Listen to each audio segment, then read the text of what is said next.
இன்றைக்கி சொரா குழம்பு எப்படி வைக்கிறதுன்னு பார்க்கலாம் வாங்க. சொராவை கழுவிக்குங்க.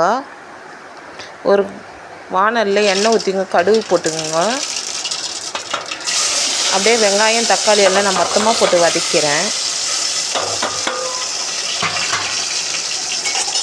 வந்து நல்லா வதக்கட்டும். அந்த டைமில் நம்ம புளி ஊற வச்சு புளி கரைச்சி நான் மிளகாத்தூள்லாம் எல்லாம் ஒன்றா சேர்த்து தான் வைக்கிறேன். சொரா குழம்புக்கு லைட்டாக மிளகுத்தூள் சேர்த்துக்கோங்க. நல்லா வெங்காயம் தக்காளி நல்லா நான் மொத்தமாக போட்டனால நல்லா வதங்க விடுங்க. அந்த நல்லா வதங்கின டைமில் அந்த புளி கரைச்சல் மிளகாத்தூளும் அதில் ஊற்றிடுங்க. இந்த சொராக்கு வந்து மேலே எதுவும் எடுக்க தேவையில்ல. அப்படியே கழுவிட்டு உப்பு போட்டு கொடாஞ்சி கழுவிட்டு அப்படியே நீங்கள் குழம்புல போட்டுடலாம். புட்டு செய்கிற மாதிரி இருந்தால் தான் அதில் இருக்கிற தோலெல்லாம் பிக்கணும். இது குழம்பு தானே, அது அப்படியே நீங்கள் கழுவி வாஷ் பண்ணி அப்படியே அந்த சொராவை கொதிக்கிற டைமில் போட்டுருங்க. நம்ம சாப்பிடும்போது அது மேலே இருக்கிறத எடுத்துகிட்டு சாப்பிட்லாம்.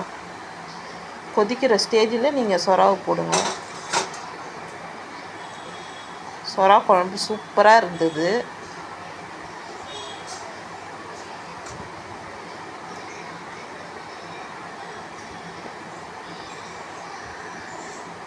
எங்கள் வீட்டில் இன்றைக்கி சொரா குழம்பு இப்படி தான் நான் எங்கள் வீட்டில் சொரா குழம்பு வச்சுருந்தேன். நீங்கள் உங்களுக்கு பிடிச்சிருந்தா இந்த வீடியோவை லைக் பண்ணுங்கள், ஷேர் பண்ணுங்கள், கமெண்ட் பண்ணுங்கள், சப்ஸ்கிரைப் பண்ணுங்கள். அடுத்த வீடியோவில் சந்திப்போம்.